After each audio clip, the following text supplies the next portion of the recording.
Salute സഹൃദയരെ. ഇന്നത്തെ കാലത്ത് യുവാക്കളെയും കുട്ടികളെയും ഒക്കെ ഏറ്റവും കൂടുതൽ ബാധിച്ചിരിക്കുന്ന ഒരു രോഗാവസ്ഥയാണ് റാഗിംഗ് എന്ന് പറയുന്നത്. ഞാൻ രോഗം എന്ന് പറഞ്ഞതിന് കാരണമുണ്ട്. കാരണം ഇതൊരു മനോരോഗമാണ്. സമനിലയിലുള്ള കുട്ടികളാരും ഇത് ചെയ്യില്ല. എന്തെങ്കിലും കാരണങ്ങൾ കൊണ്ട് മനോനില തെറ്റിയവർ മാത്രമാണ് പൊതുവെ റാഗിങ് ചെയ്യുന്നത് എന്നാണ് എൻ്റെ കണക്കുകൂട്ടൽ. പല ആൾക്കാർ റാഗിങ്ങിനെ കുറിച്ച് പ്രബന്ധങ്ങളും റിസർച്ച് പേപ്പറുകളും ലേഖനങ്ങളും ഒക്കെ എഴുതി കൂട്ടിയിട്ടുണ്ട്. കുറേ വർഷങ്ങളായിട്ട് 10, 30, 40 വർഷത്തെ റാഗിങ്ങിനെ കുറിച്ചുള്ള അറിവുള്ള കാര്യങ്ങളെല്ലാം ഞാൻ വായിച്ചു നോക്കുകയും അതിനെക്കുറിച്ച് പഠിക്കുകയും ഒക്കെ ചെയ്ത ശേഷം സ്റ്റാറ്റിസ്റ്റിക്സ് കണ്ടപ്പോൾ വീണ്ടും വീണ്ടും ഞെട്ടുകയാണ്. കാരണം എപ്പോഴൊക്കെയോ തുടങ്ങിയിട്ടുള്ള റാഗിങ്, അതിൻ്റെ ചരിത്രം എന്ന് പറഞ്ഞാൽ കൃത്യമായിട്ട് ആരും പറയുന്നില്ല. പുരാതന കാലം മുതൽ ഉണ്ടായിരുന്നിരിക്കണം എന്നുള്ള ഒരു അസംഷനിൽ ആൾക്കാർ സംസാരിക്കുന്നുണ്ടെങ്കിൽ പോലും അത് കുറേ കാലങ്ങൾ ഇങ്ങനെ നീണ്ടു പോയിട്ടും ഇത്രയധികം നിയമങ്ങളും വ്യവസ്ഥകളും ഒക്കെ ഉണ്ടായിട്ടും ഇപ്പോഴും എന്തുകൊണ്ടാണ് കുട്ടികൾ ഇങ്ങനെ റാഗിങ് നടത്തുന്നതും റാഗിങ്ങിന് വിധേയരായിട്ടുള്ള കുട്ടികൾ മരണപ്പെടുന്നതും ഒക്കെ വളരെ വളരെ ദുഃഖകരമായിട്ടുള്ള അവസ്ഥയാണ്. ഒരു റിസർച്ച് പേപ്പറിൽ പറഞ്ഞിട്ടുള്ളത് ബ്രിട്ടീഷുകാർ ഭാരതത്തിന് തന്നിട്ടുള്ള ഒരു ദുഷ്പ്രവണതയാണ് റാഗിങ് എന്നാണ്. ബ്രിട്ടീഷ് പട്ടാളത്തിലാണ് റാഗിങ് ഏറ്റവും കൂടുതലായിട്ടുണ്ടായിരുന്നത് എന്നും ബ്രിട്ടീഷുകാരുടെ പട്ടാള ട്രെയിനിങ് ക്യാമ്പുകളിൽ നിന്ന് തുടങ്ങി ഭാരതത്തിലെ പട്ടാളക്കാരെ റിക്രൂട്ട് ചെയ്ത് ബ്രിട്ടീഷുകാർ പരിശീലനം നൽകുന്ന ഒരു രീതി വന്നപ്പോൾ വളരെ ക്രൂരമായ റാഗിങ് ഉണ്ടായിരുന്നു എന്നും അതിൻ്റെ പ്രതിഫലനം എന്നോണം ബ്രിട്ടീഷുകാർ തന്നെ തുടങ്ങിയ സ്കൂൾ കോളേജ് അന്തരീക്ഷത്തിൽ റാഗിങ് പതിയെ കടന്നു വരികയായിരുന്നു എന്നും പുതിയ ഒരു വിദ്യാർത്ഥിനി കോളേജ് ക്യാമ്പസിലേക്ക് വരുമ്പോൾ മുതിർന്ന ആൾക്കാർ ചേർന്ന് പരുവപ്പെടുത്തിയെടുക്കുന്ന ഒരു രീതിയാണ് റാഗിങ് എന്നുമൊക്കെയുള്ള ഒരു വിചിത്രമായ വാദം കണ്ടു. ചിലപ്പോൾ അത് ശരിയായിരിക്കാം. ബ്രിട്ടീഷുകാർ ഒരുപാട് നല്ല കാര്യങ്ങൾ കൊണ്ടുവന്നിട്ടുണ്ട്. വിദ്യാഭ്യാസം ഒരു നല്ല കാര്യമായി പറയപ്പെടുന്നു. പക്ഷെ അതോടൊപ്പമുള്ള ഒരു ചീത്ത കാര്യം, വേണ്ടാത്ത കാര്യമാണ് റാഗിങ് എന്ന് പറയുന്നത്. 1950 മുതൽ 1999 വരെയൊക്കെയുള്ള കാലഘട്ടത്തിൽ ഒരുപാട് വിദ്യാഭ്യാസ സ്ഥാപനങ്ങളും വിദ്യാഭ്യാസ നയങ്ങളും ഒക്കെ വന്നിരുന്ന ഒരു കാലഘട്ടമായിരുന്നു ഭാരതത്തിൽ. ആ സമയത്താണ് ഈ പ്രൊഫഷണൽ കോളേജുകൾ എന്ന് പറഞ്ഞത്, അതായത് എഞ്ചിനീയറിങ്ങും മെഡിക്കലും കോളേജുകൾ വന്നപ്പോൾ 19 വയസ്സ് ആകുന്ന കുട്ടികൾ 18 വയസ്സ് കഴിഞ്ഞ് യുവാക്കൾ ആകുന്ന ഒരവസ്ഥയിൽ ഹോർമോണലായിട്ടുള്ള ഒരുപാട് വ്യതിയാനങ്ങളോട് കൂടി വരുന്ന കുട്ടികളെ പരുവപ്പെടുത്തി എടുക്കാനായിട്ട് സീനിയർ ആയിട്ടുള്ള കുട്ടികൾ ചോദ്യം ചോദിച്ചും അല്ലെങ്കിൽ രസകരമായിട്ട് കുറേ കാര്യങ്ങൾ ചെയ്യാൻ പറഞ്ഞുമൊക്കെ ചെയ്തിരുന്നത് ഒരു ഘട്ടത്തിൽ കൈവിട്ടു പോവുകയായിരുന്നു എന്നുള്ള ഒരു കാഴ്ചപ്പാടും വേറൊരു വ്യക്തി പറഞ്ഞു കേട്ടു. 1970 UPയിലെ 2 വ്യത്യസ്ത കോളേജുകളിലായിട്ട് 2 എഞ്ചിനീയറിംഗ് വിദ്യാർത്ഥികൾ കൊല്ലപ്പെട്ടു. അതിൻ്റെ കാരണം റാഗിംഗ് ആണ്. ഹോസ്റ്റൽ അന്തരീക്ഷത്തിൽ വെച്ച് റാഗിങ്ങിൽ ഇരയായ 2 കുട്ടികൾ കൊല്ലപ്പെട്ട സംഭവം ഉണ്ടായപ്പോഴാണ് സർക്കാരിന് അതിങ്ങനെ ഒരു സംഭവം നടക്കുന്നുണ്ട് എന്ന് ബോധ്യപ്പെട്ട് വന്നത് എന്ന് തോന്നുന്നു. കാരണം വിദ്യാഭ്യാസ സ്ഥാപനങ്ങളിലും വിദ്യാലയങ്ങളിലും ഹോസ്റ്റലുകളിലും ഒക്കെ നടക്കുന്ന എന്ത് കാര്യമുണ്ടെങ്കിലും അത് ആ സ്ഥാപനത്തിൻ്റെ അധികാരികൾ തന്നെ ഒന്ന് അടിച്ചമർത്തി വെക്കാനായിട്ട് ശ്രമിക്കും. പണ്ട് തൊട്ടേ നടക്കുന്നുണ്ടെങ്കിൽ പോലും ഒരുപാട് പരാതികൾ ഉണ്ടാവാറുണ്ടെങ്കിൽ പോലും പരാതിയിൽ നിന്ന് പിന്മാറാനായിട്ട് ഭീഷണിപ്പെടുത്തി റാഗ് ചെയ്ത വിദ്യാർത്ഥികൾ തന്നെ സീനിയർ ആണല്ലോ, അപ്പോൾ ജൂനിയേഴ്സിനെ കൊണ്ട് പറയാതിരിക്കാനായിട്ട് ക്രൂരത കാണിച്ചിരുന്നുവെന്നും അഥവാ അത് മാനേജ്മെൻറ്റിൻ്റെ ശ്രദ്ധയിൽ വന്നാൽ പോലും ഇതിനെതിരെ ഒരു കാര്യവും മാനേജ്മെൻറ്റ് ചെയ്തിരുന്നില്ല. കാരണം പുറത്തായാൽ സ്ഥാപനത്തിന് ചീത്ത പേരാണ്, മോശം പേരാണ്. അതുകൊണ്ട് അവർ പറയും അതിങ്ങനെയൊന്നും ഇല്ല, കാര്യമായിട്ടൊന്നുമില്ല, കുട്ടികൾ തമ്മിലുള്ള കളി തമാശയാണ്, ഞങ്ങളത് സെറ്റിൽ ചെയ്തു എന്ന് പറഞ്ഞ് അച്ഛനമ്മമാരെ വിളിച്ച് പറഞ്ഞ് വിടും. ചിലപ്പോൾ ഈ ചെയ്ത കുട്ടികൾക്ക് താക്കീത് കൊടുക്കുകയോ കുറച്ച് നാളത്തേക്ക് സസ്പെൻഷനിൽ മാറ്റി നിർത്തുകയോ ഒക്കെ ചെയ്തുകൊണ്ട് അങ്ങനെ അങ്ങ് തീർത്തിരുന്നു. ഒരിക്കലും ഒരു പോലീസ് കേസ് എന്ന് പറഞ്ഞ രീതിയിലേക്ക് അത് പോയിരുന്നില്ല. എൻ്റെ ഒരു ഫസ്റ്റ് കസിൻ, അമ്മയുടെ അനിയത്തിയുടെ മകൻ ഏകദേശം 30 വർഷങ്ങൾക്ക് മുകളിലായി, 32 വർഷമൊക്കെ ആയിട്ട്, അതിന് മുമ്പ് വളരെ ചെറിയ പ്രായത്തിൽ നല്ല മിടുക്കൻ, പഠിച്ച നല്ല മിടുക്കനായിട്ടുള്ളൊരു മോനാണ്. എഞ്ചിനീയറിങ്ങിന് അഡ്മിഷൻ കിട്ടി കർണാടകയിലുള്ള ഒരു കോളേജിൽ ചേർന്നു. അങ്ങനെ അവിടെ ഹോസ്റ്റലിൽ നിന്നല്ലേ പഠിക്കാൻ പറ്റൂ, കാരണം നാട് ഇവിടെ കേരളത്തിലാണ്. അപ്പം അവിടെ ചെന്ന് പഠിക്കണം എന്നുണ്ടെങ്കിൽ ഏതെങ്കിലും ഹോസ്റ്റലിൽ നിന്ന് പഠിക്കണം. ആ മോൻ അവിടെ ചെന്നിട്ട് വളരെ ക്രൂരമായ റാഗിങ്ങിന് ഇരയായി. ഹോസ്റ്റൽ അന്തരീക്ഷത്തിൽ വെച്ചിട്ട് സീനിയേഴ്സ് വന്ന ഈ കുട്ടിയെ മാത്രമല്ല മറ്റു കുറേ കുട്ടികളെ റാഗ് ചെയ്തു. പക്ഷേ ഇതിന് കുറച്ച് കാണാൻ നല്ല വെളുത്ത് തുടുത്ത നല്ല ഒരു ഭംഗിയുള്ള മോനായിരുന്നു. അപ്പോൾ അതിൻ്റെ പേരിൽ കുറച്ച് ക്രൂരത കൂടി എന്ന് തോന്നുന്നു. മാനസികമായിട്ട് ഭയങ്കര ബുദ്ധിമുട്ടുണ്ടായി. തിരിച്ച് വന്ന് ആശുപത്രിയിലൊക്കെ അഡ്മിറ്റ് ചെയ്ത് നോക്കിയപ്പോൾ ശരീരം മുഴുവൻ ഇങ്ങനെ മർദ്ദനമേറ്റ പാടുകളായിരുന്നു. നല്ല വെളുത്ത തുടുത്ത് കിടക്കുന്ന ശരീരത്തിൽ മുഴുവൻ ഇങ്ങനെ അടികൊണ്ട പാടുകളും ഒക്കെ ആയിട്ട് അങ്ങനെ വിദ്യാഭ്യാസം ഇടയ്ക്ക് വെച്ച് നിർത്തേണ്ടി വന്ന് പിന്നീട് കുറച്ച് നാളും കൂടെ കഴിഞ്ഞ് കേരളത്തിൽ തന്നെയുള്ള ഒരു എഞ്ചിനീയറിംഗ് കോളേജിൽ കുട്ടിക്ക് അഡ്മിഷൻ കിട്ടുകയും അങ്ങനെ ഇപ്പം മിടുക്കനായിട്ട് പഠിച്ച വളരെ നല്ല നിലയിൽ, വളരെ ഉയർന്ന നിലയിൽ സന്തോഷമായിട്ട് കുടുംബമായിട്ട് ജീവിക്കുന്നുണ്ട്. പക്ഷേ ആ സമയത്തെ ട്രോമ, ആ മോൻ അനുഭവിച്ച ട്രോമ എനിക്ക് നല്ല ഓർമ്മയുണ്ട്. എൻ്റെ ആൻറ്റിയും അങ്കിളും ഒക്കെ വന്ന് ഈ കഥകളൊക്കെ പറയുമ്പോൾ അവരുടെ കണ്ണ് നിറഞ്ഞു വരുന്നതും ഈ മോൻ തന്നെ അതിനെപ്പറ്റി പറയാനായിട്ട് വിസമ്മതിക്കുന്നതും ഒക്കെ. അപ്പോൾ നല്ല ഒരു സപ്പോർട്ട് കിട്ടിയാൽ ഈ ഇരകൾ, റാഗിങ്ങിന് ഇരയായ വിക്ടിംസ് എന്ന് പറയുന്ന ഇരകൾക്ക് അതൊക്കെ മറന്നുകൊണ്ട് തിരിച്ചു വരാൻ സാധിക്കും ജീവിതത്തിലേക്ക്. പക്ഷെ എന്നാലും ചിലർക്കത് പറ്റാറില്ല. നമ്മൾ ഈ അടുത്ത കാലത്തൊരു വാർത്ത വായിച്ചു.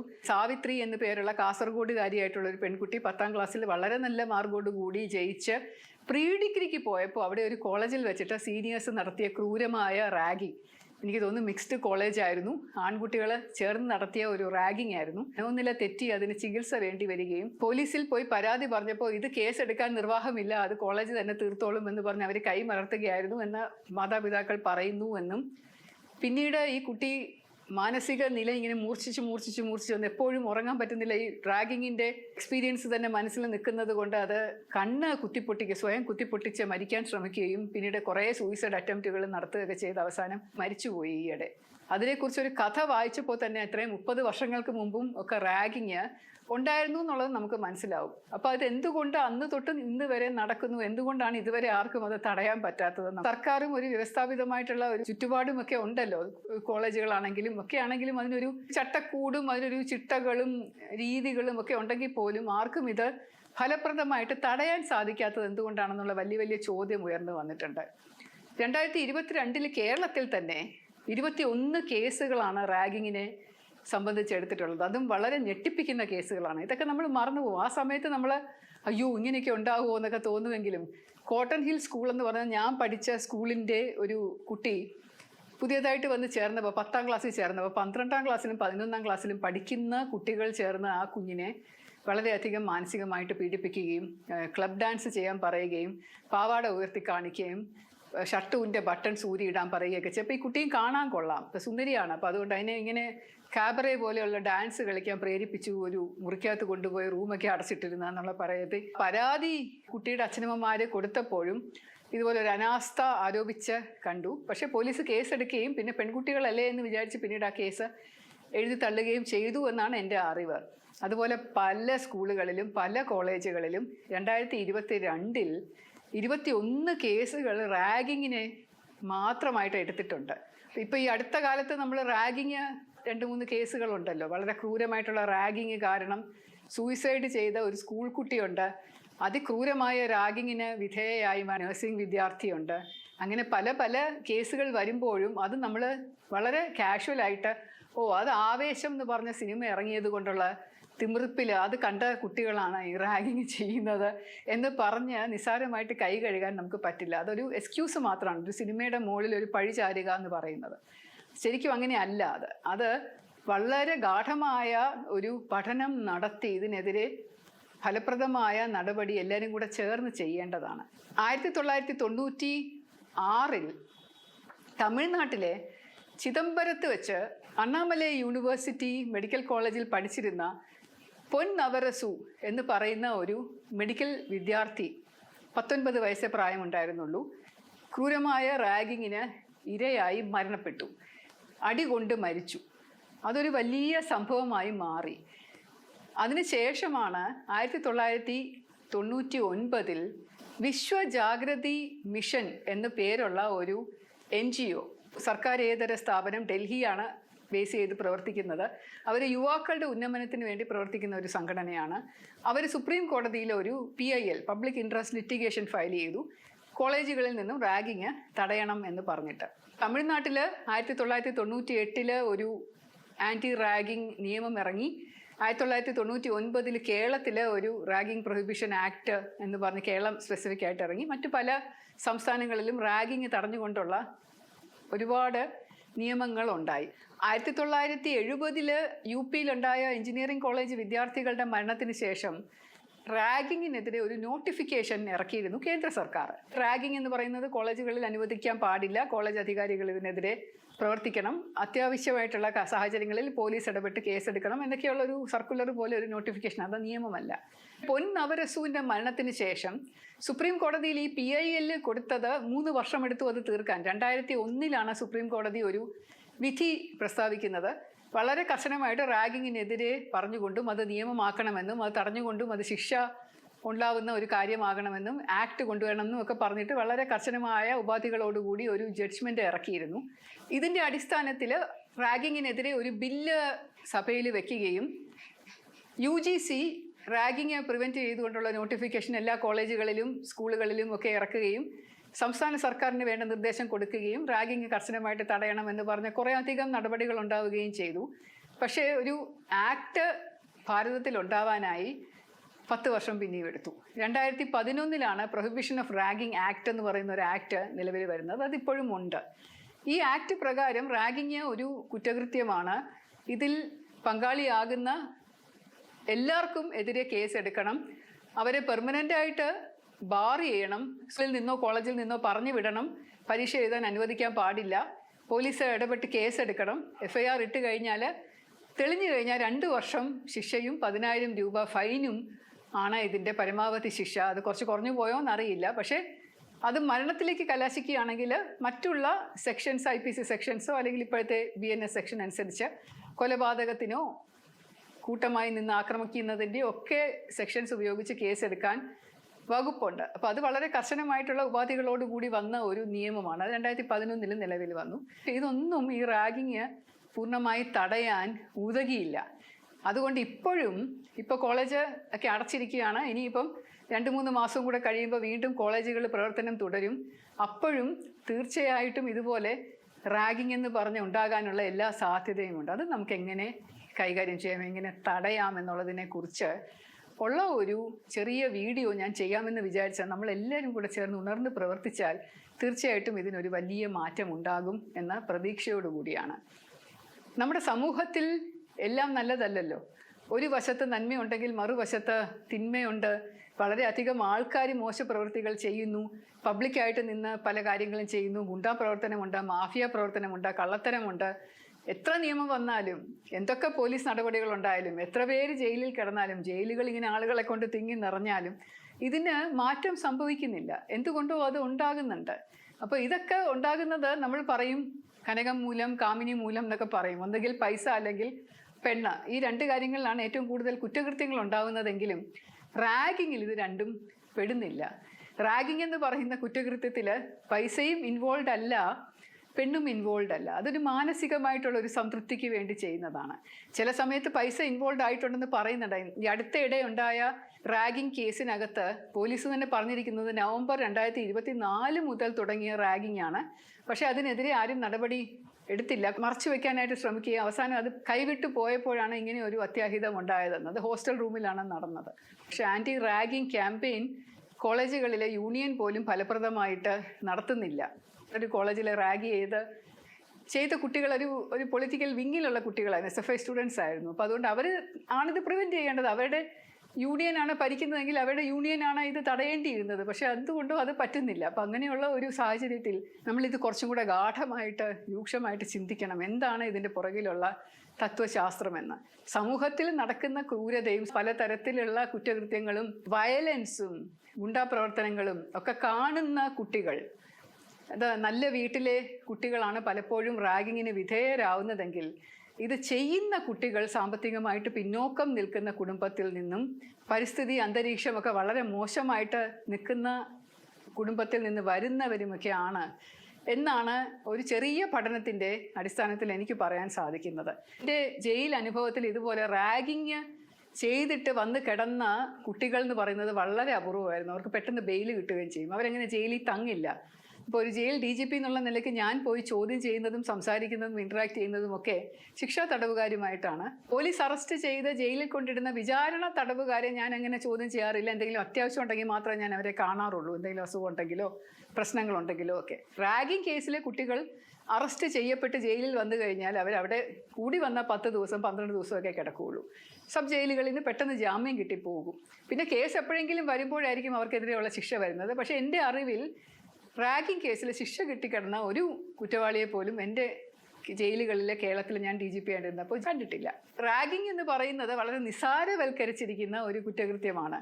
പൊതുവേ അച്ഛനമ്മമാരും സമൂഹവും കോളേജ് അന്തരീക്ഷവും ഒക്കെ റാഗിംഗ് എന്ന് പറയുന്നോ അത് നടക്കും, അതത്ര സീരിയസ് കാര്യം എന്താണ് എന്ന് വിചാരിക്കുന്നവരുണ്ട്. ഒറാഡറിയുടെ ഭാഗം അല്ലെങ്കിൽ ഒരു സൗഹൃദത്തിൻ്റെ ഭാഗമാണ് പുതിയതായിട്ട് വരുന്ന കുട്ടികളെ ഒന്ന് പരുവപ്പെടുത്തിയെടുക്കുക. വളരെ പരിഭ്രമത്തോടു കൂടി വരുന്ന അല്ലെങ്കിൽ പഠിക്കാൻ സംസാരിക്കാൻ വിമുഖതയുള്ള കുട്ടികളെ അതിൽ നിന്നൊക്കെ മാറ്റി അവരുടെ പേടിയൊക്കെ മാറ്റി അവരെ കുറച്ചും കൂടെ ചുറുചുറുക്കുള്ള മിടുക്കരായിട്ടുള്ള ആൾക്കാർ പ്രതിസന്ധികൾ എങ്ങനെ തരണം ചെയ്യണം എന്ന് പഠിക്കുന്ന ഒരു രീതിയും എന്തെങ്കിലും പ്രശ്നങ്ങൾ ഇട്ട് കൊടുത്താൽ ആ പ്രശ്നങ്ങളിൽ നിന്ന് അവരെങ്ങനെ കയറും എന്ന് സീനിയേഴ്സ് ജൂനിയേഴ്സിനെ പഠിപ്പിക്കുന്ന രീതിയുമാണ് എന്നൊക്കെയുള്ള ന്യായീകരണങ്ങൾ പലപ്പോഴും റാഗിങ്ങിനെ അനുകൂലിച്ച് കണ്ടിട്ടുണ്ട്. അപ്പോൾ അതെന്തുമാത്രം ദോഷകരമാണ് എന്ന് നമ്മൾ മനസ്സിലാക്കണം. ഹെൽത്തി ആയിട്ടുള്ള സാഹോദര്യത്തിന് പുറമേ ഇതുപോലെ ക്രൂരത കാണിക്കുന്ന ഒരു രീതിയിലേക്ക് വരുമ്പോൾ അതെങ്ങനെയാണ് ഒരു ആളിനെ ശക്തനാക്കുന്നതും ധീരനാക്കുന്നതും അതിനൊക്കെ എതിരെ പൊരുതി നിൽക്കാൻ സാധിക്കുന്നത്? ഒരുപാട് സിനിമകളിൽ നമ്മൾ ഇതിനിപ്പം ആവേശം ഇറങ്ങുന്നതിന് മുമ്പും വളരെയധികം സിനിമകളിൽ ഇതുപോലെ പുതിയ മുഖം എന്ന് പറഞ്ഞ പൃഥ്വിരാജ് അഭിനയിച്ച ഒരു സിനിമയിലും റാഗിങ് ഇതിവൃത്തമായിട്ട് വരുന്നുണ്ട്. മിക്കവാറും എല്ലാ കോളേജ് അന്തരീക്ഷ സിനിമകളിലും റാഗിങ്ങിനെ കുറിച്ച് പറയുന്നുണ്ട്. പ്രേമം എന്ന് പറയുന്ന ഒരു സൂപ്പർ ഹിറ്റായ സിനിമയ്ക്കകത്തും റാഗിങ് ഉണ്ട്. അപ്പോൾ സിനിമകളിൽ റാഗിങ് കാണിക്കുന്നത് എന്തുകൊണ്ടാണ്? അത് സമൂഹത്തിൽ നടക്കുന്നുണ്ട്, അതുകൊണ്ടാണ്. കോളേജ് അന്തരീക്ഷത്തിൽ അത് നടക്കുന്നുണ്ട്. എൻ്റെ ചേച്ചിമാരും ഒക്കെ മെഡിക്കൽ കോളേജിൽ പഠിച്ചിരുന്നവരാണ്. അപ്പോൾ അവിടെ പോയപ്പോഴും അവർ BSc കഴിഞ്ഞിട്ടാണ് മെഡിസിന് ചേർന്നത്. എന്നാലും കുറച്ച് സീനിയർ ലെവലിലാണെങ്കിൽ പോലും അവർ പലപ്പോഴും റാഗിങ്ങിനെ ഭയപ്പെട്ടിരുന്നതായിട്ട് എനിക്ക് തോന്നിയിട്ടുണ്ട്. തിരിച്ച് വന്നിട്ട് പറയും, അയ്യോ ഭയങ്കര റാഗിങ് ആയിരുന്നു എന്നൊക്കെ പറയും. ആൺകുട്ടികൾ പെൺകുട്ടികളെയും സീനിയർ ആയിട്ടുള്ള പെൺകുട്ടികൾ ജൂനിയർ ആയിട്ടുള്ളവരെയും ഒക്കെ വളരെയധികം റാഗ് ചെയ്തിരുന്ന കാലഘട്ടം ഉണ്ടായിരുന്നു. പക്ഷെ അന്ന് ഒന്നും കൈവിട്ടു പോയിരുന്നില്ലെന്ന് ഭാഗ്യവശാൽ. തുറന്ന അന്തരീക്ഷത്തിൽ എല്ലാവരും കൂടെ നിൽക്കുമ്പോൾ ചെയ്യുന്നത് പോലെ അല്ല രാത്രി സമയം ഹോസ്റ്റൽ അന്തരീക്ഷത്തിൽ നടക്കുന്നത്. പ്രത്യേകതരം മോബ് വയലൻസ് വരാൻ സാധ്യതയുണ്ട്. ഒറ്റയ്ക്ക് ഒരു കുട്ടി ചെയ്യാത്ത പലതും കൂട്ടം കൂടി നിന്നാൽ ചെയ്യും. കാരണം ആ റെസ്പോൺസിബിലിറ്റി എന്ന് പറയുന്നത് ഷെയർഡ് റെസ്പോൺസിബിലിറ്റിയാണ്, ഒറ്റയ്ക്കല്ല വരുന്നത്. നമ്മളെല്ലാവരും കൂടെ ഉണ്ടല്ലോ എന്ന് വിചാരിക്കും. അതിൻ്റെ ഇടയിൽ ഈ റാഗ് ചെയ്യുന്ന കുട്ടികളിൽ തന്നെ നല്ല മനസ്സുള്ള 2-3 കുട്ടികൾ കാണും. അവർക്ക് ചിലപ്പോൾ കഷ്ടം തോന്നിയിട്ട് അയ്യോ മതിയെടാ നിർത്ത വേണ്ട എന്ന് പറയാൻ അവർക്ക് പലപ്പോഴും പറയാറുമുണ്ട്. അവർ പറയാൻ പോയാൽ തന്നെ അവരെ റാഗിങ്ങിൻ്റെ നേതാവെന്ന് പറയുന്ന ആൾ പലപ്പോഴും മിണ്ടാതിരുന്നോണം, ഞങ്ങളുടെ കൂടെ ഫ്രണ്ട്ഷിപ്പ് വേണമെന്നുണ്ടെങ്കിൽ മിണ്ടാതിരുന്നോണം എന്ന് ഭയപ്പെടുത്തി നിർത്താറുണ്ട്. റാഗിങ്ങിന് വിധേയരായ ഇരകളോട് തന്നെ ഭീഷണിപ്പെടുത്തും, നിങ്ങളത് പറയരുതെന്ന് പറയും. ചിലപ്പോൾ അതിൻ്റെ പടം എടുക്കും, വീഡിയോസ് എടുക്കും, നഗ്നനായിട്ട് നിൽക്കുന്നതിൻ്റെ വീഡിയോസ് എടുക്കും. അതിൽ ചിലപ്പോൾ ചില പൈസയുടെ കളികൾ ഉണ്ടാകാൻ സാധ്യതയുണ്ട്. ഇവർക്ക് സീനിയേഴ്സിനെ മദ്യപിക്കാനോ അല്ലെങ്കിൽ അവർക്ക് പുക വലിക്കാനോ കഞ്ചാവടിക്കാനോ ഒക്കെ കാശിന് പഞ്ഞം വരുമ്പോൾ അവർ ഞാനിത് പുറത്താക്കും, നിൻ്റെ നഗ്ന വീഡിയോ കാണിക്കും, സോഷ്യൽ മീഡിയയിൽ ഇടും എന്ന് പറഞ്ഞ് അവരുടെ ജൂനിയേഴ്സിൻ്റെ കയ്യിൽ നിന്ന് ചിലപ്പോൾ പൈസ വാങ്ങിച്ചേക്കാം. അങ്ങനെയുള്ള സംഭവം ഉണ്ടായിട്ടുണ്ട്. ഇപ്പോൾ കാശ് കൈപ്പറ്റാൻ വേണ്ടിയിട്ടും ചിലപ്പോൾ ചിലരിത് ചെയ്യും. അതും കുറ്റകൃത്യമല്ലേ, വളരെ വലിയ ക്രൂരതയല്ലേ. അതുകൊണ്ട് സമൂഹത്തിൻ്റെ ഒരു റിഫ്ലക്ഷൻ മാത്രമാണ് കോളേജ് ക്യാമ്പസുകളിൽ എന്നുള്ള കാഴ്ചപ്പാടിൽ എടുത്തു കഴിഞ്ഞാൽ തന്നെ എന്ന് സമൂഹം നന്നാവുന്നോ അന്ന് മാത്രമേ ക്യാമ്പസുകളും ക്ലീൻ ആവുന്നുള്ളൂ എന്ന് വേണമെങ്കിൽ നമുക്ക് പറയാം. പക്ഷെ അത് വീണ്ടും ഒരു അലസമട്ടിൽ പറഞ്ഞ് ഒഴിയുന്ന ഒരു കാര്യമാണ്. അതുകൊണ്ട് കോളേജ് ക്യാമ്പസുകളെ പ്രത്യേകം ശ്രദ്ധയോടുകൂടി കണ്ടാലേ മതിയാവും. ഈ പ്രൈവറ്റ് എഞ്ചിനീയറിംഗ്, പ്രൈവറ്റ് മെഡിക്കൽ കോളേജുകൾ വന്നതിന് ശേഷമാണ് റാഗിങ് വളരെയധികം കൂടിയത്. സർക്കാരിൻ്റെ നിയന്ത്രണത്തിൽ ഇരുന്നപ്പോൾ ഇത്രയധികം കൂടിയിട്ടില്ല എന്നുള്ളത് സ്റ്റാറ്റിസ്റ്റിക്സ് നോക്കിയാൽ മനസ്സിലാവും. അതുകൊണ്ട് പ്രൈവറ്റ് മാനേജ്മെൻറ്റ് ഇതിന് വളരെ ശക്തമായ ഒരു നടപടി എടുക്കണം.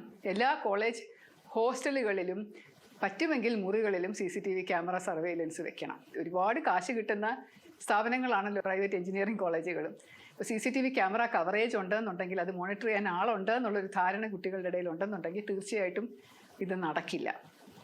റാഗിങ് തടയാനായിട്ട് സെല്ലുകൾ ഇപ്പോൾ തന്നെ എല്ലാ കോളേജുകളിലും ഉണ്ടെങ്കിലും അതിൻ്റെ ആക്ടിവിറ്റീസ് ഫലപ്രദമല്ല, അതിൻ്റെ പ്രവർത്തനമൊക്കെ മങ്ങിയ മട്ടിലാണ്.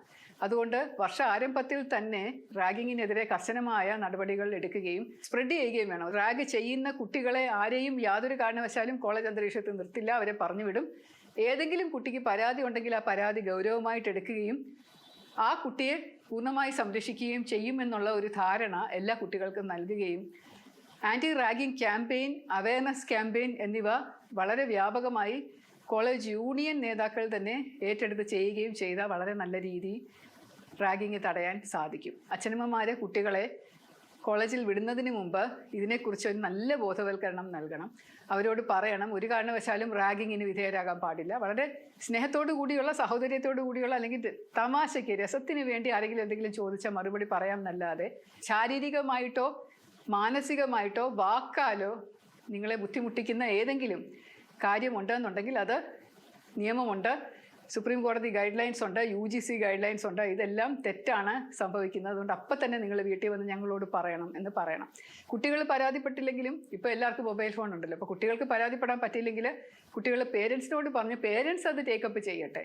അത് മാനേജ്മെൻറ്റിൻ്റെ ശ്രദ്ധയിൽ കൊണ്ടുവരട്ടെ, പ്രിൻസിപ്പലിൻ്റെ ശ്രദ്ധയിൽ കൊണ്ടുവരട്ടെ. പ്രിൻസിപ്പൽ നടപടി എടുത്ത ശേഷം, സെറ്റിൽ ചെയ്ത ശേഷം മാത്രം ആ കുട്ടി തിരിച്ച് കോളേജിലേക്ക് പോയാൽ മതി. അങ്ങനെയുള്ളൊരു സാഹചര്യം ഉണ്ടാവുകയാണെങ്കിൽ തീർച്ചയായിട്ടും റാഗിങ് നടക്കില്ല. ഇതുപോലെ സ്കൂളുകളിലും ഞെട്ടിപ്പിക്കുന്ന റാഗിങ് നടക്കുന്നു.